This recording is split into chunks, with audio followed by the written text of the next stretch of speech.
What's the first step to fixing your anger issues?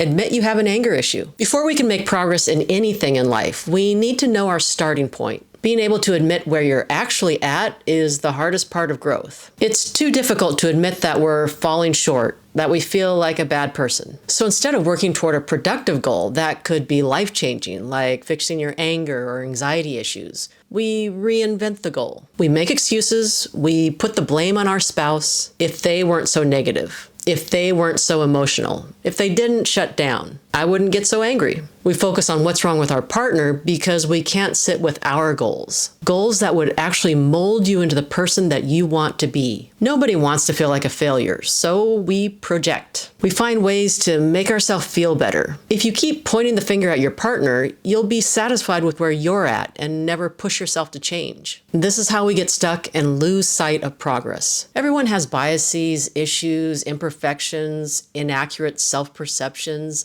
Don't worry about that. The real problem is we're not talking about them. We won't expose them, so they just sit in us, festering. Figure out what your issue is, own it, embrace it, and don't be satisfied with where you're at with it. Otherwise, life becomes all about avoiding your issues and self-loathing and denial. That might be fine for a while, but eventually the big questions in life will haunt you. Who am I? What's meaningful to me? What kind of person do I want to be? Everyone tells us not to feel shame, but most of us can't sit with the raw honesty it takes to face the things we feel ashamed of. The good news out of all of this is that once you admit you have a problem, with the right tools and support, the solution is actually easier than you think. This is what we work on in Cohort 4. A systematic way to manage emotional regulation. We start September 12th. Use code IG75 for $75 off. Comment cohort and I'll send you the registration link.